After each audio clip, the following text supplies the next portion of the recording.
Shalom amis téléspectateurs et internautes, on se retrouve pour la deuxième partie de notre émission Réalité Jeunesse en Spotlight avec pour thème Satan, parents, enfants ou le système qui a rendu la jeunesse ainsi. Encore une fois, bienvenue à toutes et à tous. Alors, vous savez que cette émission est une émission d'échange et pour ce faire, nous recevons sur ce plateau différents invités. Voilà, donc le décor est ainsi planté. Alors, serviteur de Dieu, vous attestez que les choses sont ainsi, effectivement, en milieu religieux. Cela engage tout de même votre responsabilité de leader de rang. Alors, en milieu religieux, les choses se déroulent exactement ici. Exactement comme nous dit les deux sœurs. Sinon qu'en milieu religieux, ce qu'on voit, c'est la duplicité, c'est l'hypocrisie, c'est le faux, c'est le mensonge, c'est la comédie, c'est la théâtralisation. Toutes ces choses-là, aujourd'hui, rares sont les églises authentiques, rares sont les chrétiens authentiques. Et les choses sont ainsi parce que les hommes pour les uns ont abandonné Dieu et le modèle divin, le modèle biblique. C'est d'ailleurs le cas pour ces grandes nations chrétiennes d'hier, qui aujourd'hui se trouvent pratiquement toutes paganisées. Maintenant, pour ceux qui fréquentent encore les milieux dits religieux, quel genre de foi aujourd'hui les gens vivent exactement? Où est la place de la Bible dans le vécu du chrétien actuel? On a l'impression que à côté de la Bible, le chrétien a un autre credo. Vous savez, quand on s'était sur les travers de la société, qu'on ne le veut ou pas, on est passivement complice. Et c'est à force de choisir de se taire que notre société s'est dégradée. C'est parce que la conscience morale, qu'elle soit religieuse, qu'elle soit spirituelle, ou qu'elle soit intellectuelle, ou simplement sociétale, c'est dû que la société s'est davantage désintégrée au niveau moral et psychologique, et même intellectuel, et à tous les niveaux. Voilà, le monde est en train de se déconstruire, parce que le sel que nous sommes, l'Église, on a perdu bien de notre saveur. Et aussi parce que toutes les consciences morales aujourd'hui même se sont corrompues. Je vais m'arrêter là. D'accord. Alors, ami José, vous parliez tantôt d'ambivalence dans notre présent monde. Est-ce que cela s'étend à toutes les composantes de la société? Les hommes les plus instruits et les religieux très engagés font tout de même l'exception, j'ai envie de dire. Qu'en dites-vous? Vous savez, ma soeur, les hommes religieux instruits dont vous parlez font souvent pire. Voilà. Ils ne sont pas du tout épargnés. Mais cette ambivalence, je veux dire, ne se limite pas qu'à la seule sphère spirituelle ou religieuse. Elle touche à toutes les composantes de notre société, surtout africaine. D'accord. Alors, serviteur de Dieu, dites-nous, est-ce que toutes ces choses dont Ami est en train de parler sont forcément mauvaises? Voilà, pour lever tout équivoque, il faut savoir que toutes ces choses-là ne sont pas mauvaises en soi. L'instruction, elle est bonne. La religion, elle prône la morale, elle est bonne. Les unions, bien sûr, entre l'homme et la femme, elles sont bonnes. Les avancées technologiques, elles sont bonnes. Les découvertes scientifiques, elles sont bonnes. L'industrialisation, elle est bonne. Toutes ces choses-là sont bonnes. Mais seulement, ce que j'appelle la pierre angulaire manque à toutes ces choses-là de nos jours. Vous allez me poser la question, c'est quoi cette pierre angulaire? Alors, je voudrais juste dire que toutes ces choses-là sont bonnes si elles sont à leur place et fonctionnent tel que le veut le Créateur, c'est-à-dire pour le bien, pour le bonheur de la race humaine. Sinon, je voudrais poser une question.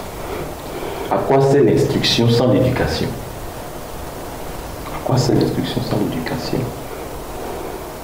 Quand les gens ont de gros diplômes et qui sont moralement misérables, qu'est-ce que cela apporte à la société? À quoi sert la religion sans la morale? Tu connais les Écritures par cœur, mais ta vie est moralement délétère, impure. À quoi est-ce que cela sert? À quoi sert l'industrialisation dans la dépravation? À quoi sert la science sans la conscience? Donc on doit d'abord poser le socle de l'éducation. Aujourd'hui, le défi que l'Église a, que la société a, c'est de faire des individus des citoyens. Parce qu'il y a une différence entre un individu et un citoyen. Voilà le défi. Sinon, tout ce qu'elle a cité, c'est bon. Si tu veux aide tes agrégations, aide tes doctorats, aide tes master 1, master 2, aide tout ça. Mais si tu n'as pas l'éducation à la base, tu es un échec. Diana, je vais m'adresser à toi. Par où commencer si on veut régler ce problème? Sinon, si on veut voir les choses véritablement changer. Par où commencer? Pour moi, nous devons commencer d'abord par la famille. Oui, parce que tous les acteurs de la société, c'est-à-dire ceux qui votent les lois, les hommes de Dieu, les professeurs et autres, sont nés à partir des parents. Donc nous devons commencer par la famille. Et ensuite, il faut redynamiser et même revoir les instances académiques. Et c'est vraiment triste et dommage de voir que les parents ont démissionné. Franchement, ils ont laissé l'éducation aux écoles. Et puis, les parents ont démissionné, ils ont laissé l'éducation aux filles de ménage. Quelle éducation une fille de ménage peut donner à ton enfant? Aussi, comment je peux dire, aux médias. Donc, quand un enfant vient, papa, j'ai pas compris la chose, bon, cherche sur Internet, tu vas trouver. Bon, l'enfant, il est livré à lui-même. Il n'a pas cette chaleur-là, il n'a pas ce truc-là avec le parent. Comment est-ce qu'il peut devenir quelque chose demain? Mon papa me disait comme ça, quand on dit à un enfant, tu es mal éduqué, c'est pas l'enfant qu'on insulte, c'est le parent qu'on insulte. Donc, le parent a un grand rôle à jouer dans l'éducation de l'enfant. D'accord. Alors, si pour Diana, la cellule familiale a un rôle important à jouer, pour toi, José, par où commencer donc, sinon par où déclencher la délivrance? C'est à la base, comme ma soeur l'a dit, la cellule familiale. Il faut commencer par assainir la cellule familiale avec des unions nettes d'acteurs, eux-mêmes bien établis dans les valeurs, capables d'éduquer, de former, de forger leurs enfants. Voilà. Alors, serviteurs de Dieu, dites-nous pour vous, est-ce que les parents ont véritablement démissionné tel que le dit donc Ami et Diana? Est-ce qu'on pourrait le dire ainsi? Est-ce que vous assumez les propos de Diana et de Ami? Non, ne me demandez pas d'assumer leurs propos. C'est à elle d'assumer leurs propos. Mais tout compte fait, les parents ont manifestement démissionné. Ça, c'est visible. Les parents ont véritablement démissionné. Et vous savez, quand des parents démissionnent, il y a une des conséquences dans la Bible. C'est dans Romains 1, verset 29 à 31. Il dit ceci: étant rempli de toute espèce d'injustice, de méchanceté, de cupidité, de malice, plein d'envie, de meurtre, de querelle, de ruse, de malignité, raconteur, médisant, impie, arrogant, hautain, fanfaron, ingénieux au mal, rebelles à leurs parents, dépourvus d'intelligence. Et puis écoutez ceci: de loyauté, dépourvus d'affection naturelle et de miséricorde. Vous voyez? Donc quand on arrive à un niveau où dans la société les enfants sont dépourvus d'affection naturelle, ils sont dépourvus de miséricorde, ils sont exactement comme des monstres. À ce moment-là, ils peuvent tout faire. C'est-à-dire qu'ils ont perdu en eux pratiquement 95% de ce qui fait l'humanité, l'essence de l'être humain, doté d'une conscience morale. C'est comme si cette conscience-là, elle est complètement altérée, inhibée. Donc, des tels enfants fonctionnent exactement comme des animaux. Mais ce n'est pas de leur faute, parce qu'ils ont été laissés comme ça. Et je voudrais attirer votre attention. Dans ce nouveau monde qui est en train d'être mis sur pied, où l'enfant est perçu par la société, par les parents, comme un projet, c'est vraiment dangereux. L'enfant n'est pas un projet.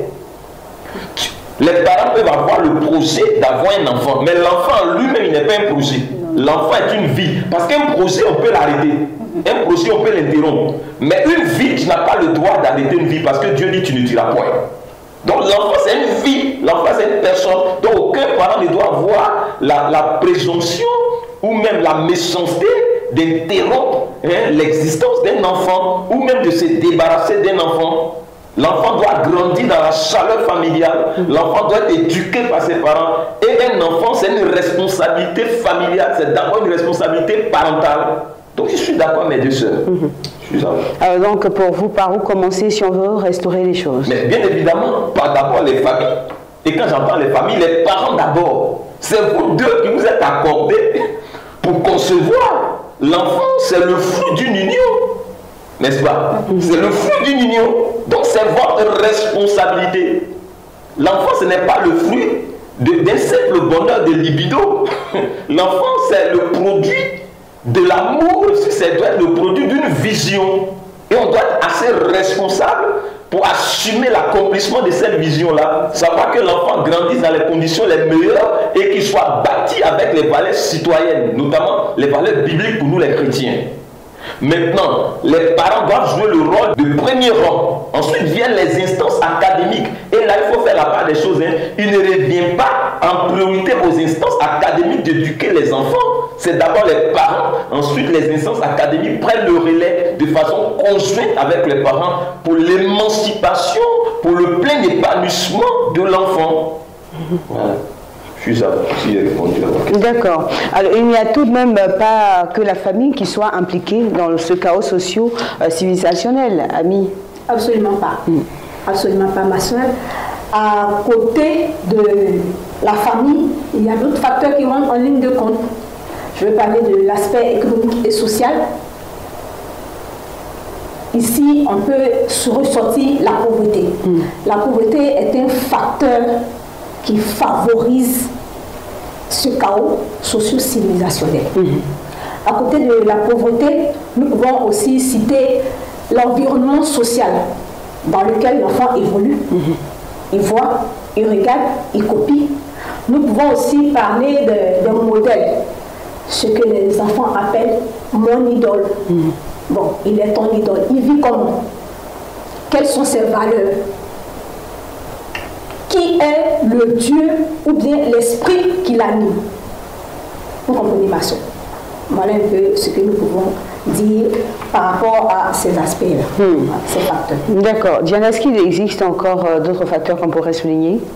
Évidemment, il existe d'autres facteurs. Je peux commencer par la montée en puissance de la médiocrité. Je peux aussi dire la distorsion plus ou moins généralisée d'entendement. Ce qui est normal devient normal. Les gens préfèrent plus l'argent que la vie humaine. Ils n'ont pas ce truc-là qui va leur dire non, ne tue pas pour de l'argent. Non, non.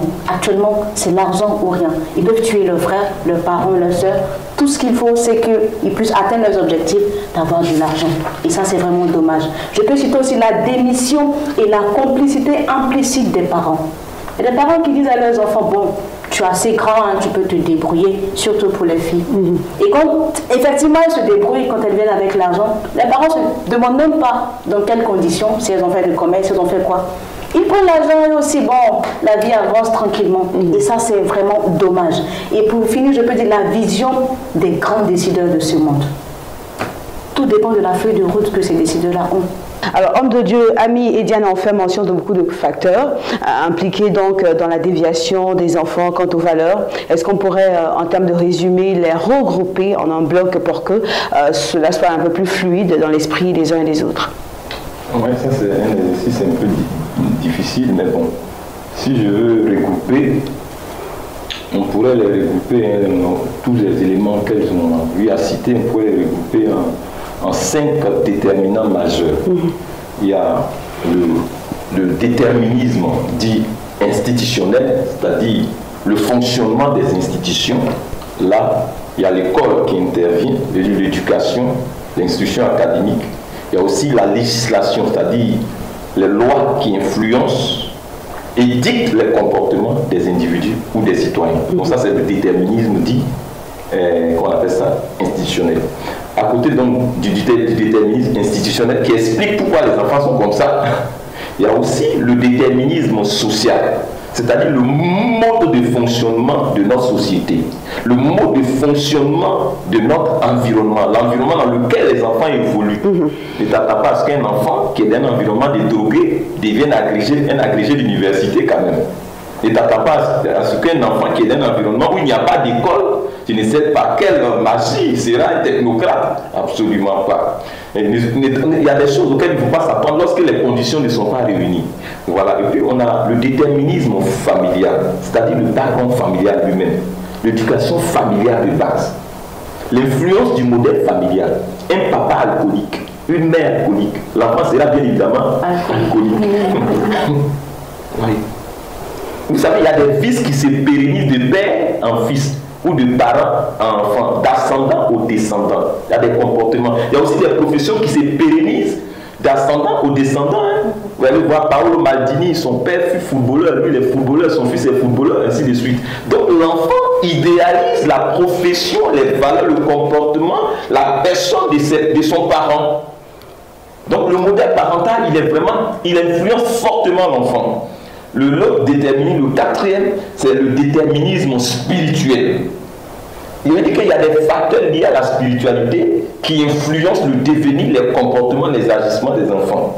C'est-à-dire que l'éducation spirituelle que nous donnons aux enfants est très très très importante. Je vais parler de la religion. Et puis il y a aussi des esprits qui sont dans les familles qui œuvrent. Il y a des esprits qui maintiennent certains enfants dans certains vices que les parents ne comprennent pas. Des fois, c'est l'enfant du pasteur même qui est tenu en captivité par un démon, juste pour le pervertir et discréditer le ministère de son père. Vous connaissez l'histoire de Marvin Gaye, cet artiste dont le père est pasteur qui lui a choisi une vie très débauchée. Vous voyez? Donc il y a des scènes comme ça, les péchés des ascendants descendants, sur lesquels donc les démons tablent pour pouvoir pervertir la vie des enfants. C'est-à-dire qu'une conversion authentique avec un ministère de délivrance est très important dans la vie des enfants. Parce que des fois on incrimine les enfants, mais il y a des liens dans leur vie, il y a des influences spirituelles sur leur vie, ils sont sans immunité, ils sont sans force face à cette pression spirituelle-là. C'est pour ça qu'un parent doit donner une bonne éducation spirituelle à ses enfants et prier pour ses enfants. Le papa, quand il se lève le matin, son premier réflexe, ce n'est pas de se jeter sur le garde ou je ne sais quoi, mais c'est d'abord prier pour ses enfants. Proclamer des paroles de bénédiction sur ses enfants. Libérer l'influence transformatrice, transformationnelle, positive du Saint-Esprit sur ses enfants. Et puis le dernier déterminisme, c'est le déterminisme constitutionnel. C'est-à-dire les inclinaisons naturelles avec lesquelles nous sommes nés. Les inclinaisons naturelles avec lesquelles nous sommes nés. Chacun naît qu'il est. C'est pour ça, dans moi, ma langue, on dit, tu enfantes l'enfant, mais tu n'enfantes pas son cœur. Il y a des enfants qui sont ce qu'ils sont parce qu'ils sont nés comme ça. Voilà. Mais par la grâce de Dieu, puisque Dieu est omnipotent, cet enfant-là, il est récupérable. Voici un peu regroupé ces facteurs. D'accord. Alors Diana, parmi les facteurs qui rentrent en ligne de compte dans le choix des valeurs, tu as cité en pole position la famille. Est-ce que ce serait le facteur le plus déterminant? Tout à fait. Rien ne vaut la famille. Rien ne peut remplacer la famille, rien ne peut substituer à la famille, rien de rien. Même les assistants sociaux, les gouvernantes, les nounous, l'école, l'église, rien. Parce que la famille exerce et possède une influence énorme et indéniable. Donc elle est la première institution de Dieu. D'accord.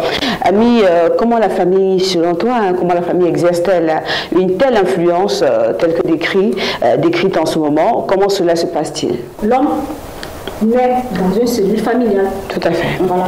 Donc c'est la cellule familiale qui l'influence. Tout ce que l'homme peut devenir ou reçoit vient du milieu dans lequel il vit. Donc dans la cellule familiale.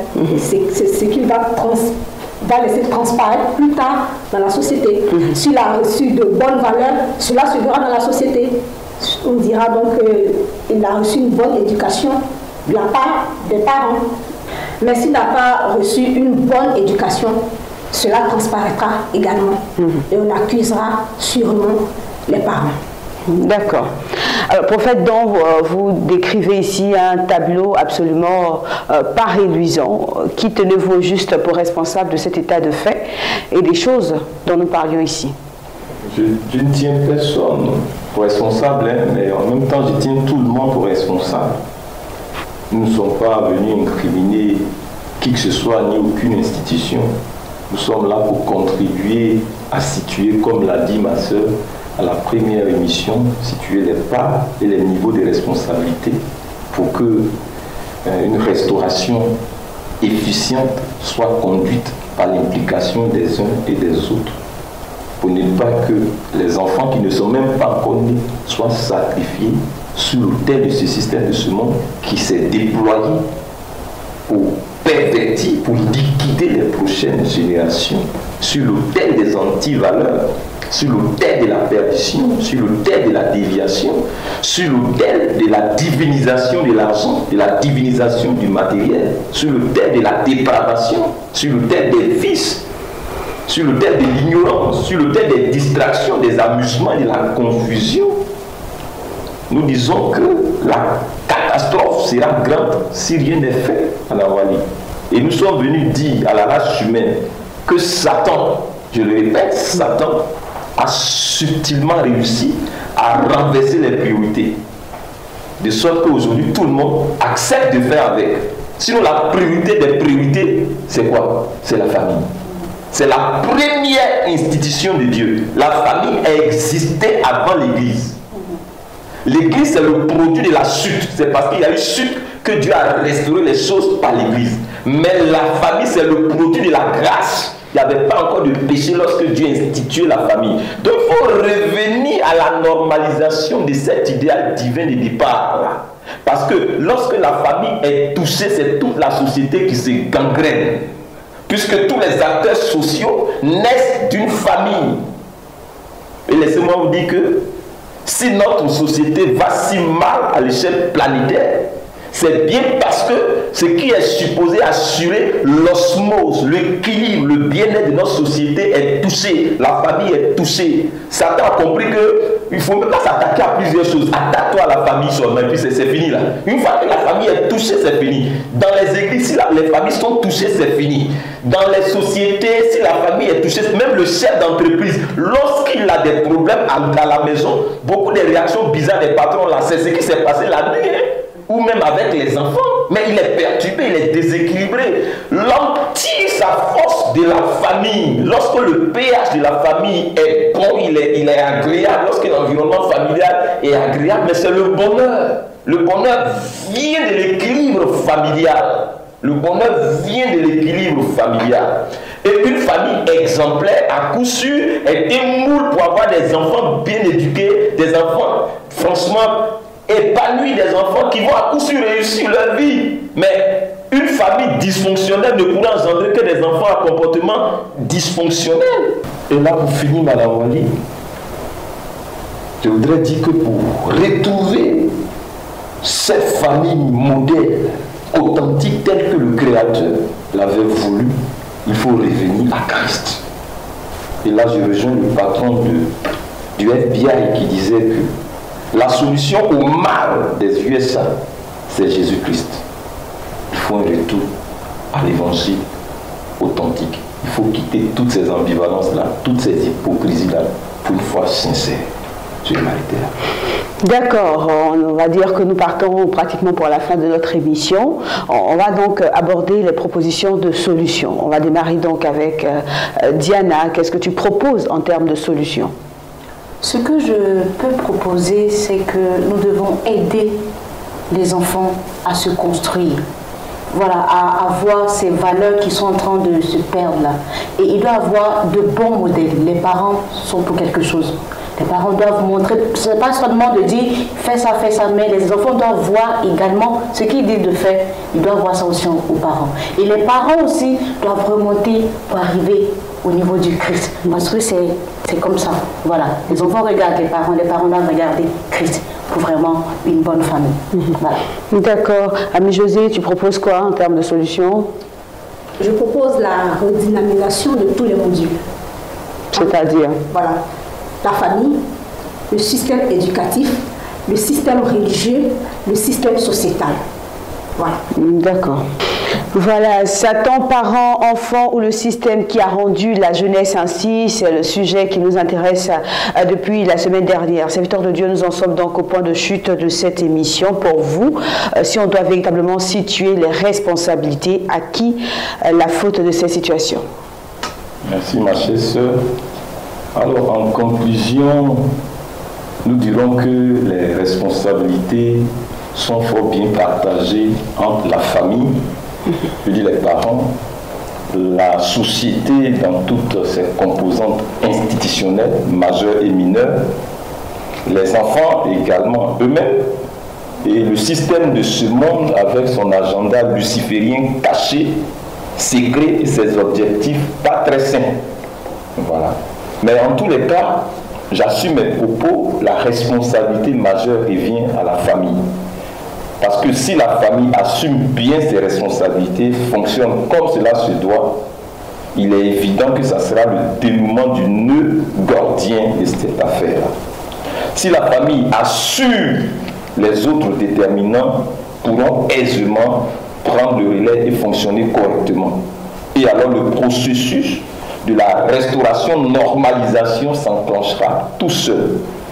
Et justement, la famille doit être la priorité de tous, à commencer par les parents eux-mêmes, puis les gouvernants ensuite. Parce que les gouvernants et tous les acteurs sociétaux ou sociaux sont le produit de la cellule familiale. On ne peut pas restaurer, Madame Wali, une société sans d'abord restaurer la famille. Tout tire son origine explicative de la famille. Tout se corrige à partir de la famille. Tous naissent de la famille. Nous tous quatre ici sur le plateau, nous sommes nés d'une famille. Les religieux naissent de la famille, les magistrats, les criminels, les voleurs, les pédérastes, les pédophiles, les pieux, les hommes de loi, les drogués, les ivrognes, les gouvernants, les instructeurs. Tout le monde naît d'une famille, sauf les démons. Et quand la famille est touchée, c'est bien toute la civilisation humaine qui est touchée également. Et pour finir, dites-moi s'il vous plaît, qui sont les premiers acteurs du succès de la famille et aussi de la bonne éducation des enfants? Qui sont les premiers acteurs? Ne me dites surtout pas que c'est les gouvernants, même s'ils contribuent à donner une orientation. Mais il ne revient pas aux gouvernants d'éduquer les enfants qui sont nés dans une famille. Ne me dites pas non plus que c'est les assistants sociaux. Même s'ils ont un rôle important à jouer dans la société, ce n'est pas eux d'abord. Ne me dites pas non plus que c'est les enfants eux-mêmes. Sinon, pourquoi on les appellerait enfants? Ne me dites pas non plus que c'est Satan et les démons. Parce que Satan et les démons n'ont jamais eu la vision de voir les enfants être bien éduqués dans la société. Satan, à ce que Satan contribue au plein épanouissement des enfants, c'est vraiment de la bêtise. C'est de la folie, ça. La Bible est claire dans Jean 10, 10. On dit qu'il est venu pour égorger, pour dérober et détruire. Et c'est ce qu'il est en train de faire aux familles, parce que justement les parents ont démissionné. Ne me dites pas non plus que c'est le système de ce monde et leurs promoteurs, parce qu'eux, ils ont un agenda caché. Ne me dites pas que c'est la télévision qui est responsable de la dépravation des enfants. Ne me dites pas que c'est Internet. Ça, c'est de l'insulte, ça. C'est d'abord vous, les parents, qui leur achètent les iPhones, qui leur achètent la télévision, qui leur achètent les connexions Internet, qui doit contrôler l'utilisation de tous ces outils informatiques. C'est d'abord les enfants qui fixent la ligne éducationnelle ou éducative à ces enfants. Ne me dites pas que c'est d'abord le milieu d'instruction. Ce n'est pas d'abord eux, c'est vous. Et c'est vous-même qui choisissez le type d'école que vous voulez à vos enfants. Vous allez me dire que les moyens ne vous le permettent pas. Mais attends, vous avez la responsabilité de vous sacrifier pour le bonheur de vos enfants. N'est-ce pas ce que le Christ a fait? C'est d'abord les premiers responsables, les parents. Et les soustraire de cette responsabilité-là, je dis que c'est malhonnête. Il faut que les parents prennent leurs responsabilités. Et s'ils prennent les responsabilités, sachez que les choses changeront. C'est les parents qui sont les premiers acteurs du succès de la famille et du plein épanouissement des enfants. Et je voudrais terminer pour bénir toutes les familles de la terre, bénir tous les parents et vous bénir également. Bénir l'Église Jésus-Christ, bénir la Côte d'Ivoire, bénir l'Afrique. Au nom de Jésus-Christ. Amen. Amen. Satan, parents, enfants ou le système qui a rendu la jeunesse ainsi, on retiendra donc pour terminer que la perte des valeurs et la déviation observée au niveau de notre jeunesse n'est que le résultat d'un vaste projet savamment préparé dans l'ombre. Mais aussi, il faut reconnaître que c'est tout d'abord la démission de la famille qui explique cet état de dégénérescence observé et ici donc exposé. Ne dit-on pas que la famille est le socle de la société? Pour redresser la barre, elle doit pleinement pouvoir jouer son rôle en prenant appui sur Christ, qui est la pierre angulaire. Cela dit, on vous retrouve la semaine prochaine pour un autre numéro de Réalité Jeunesse en Spotlight. Portez-vous bien. Shalom à tous. Shalom. Shalom.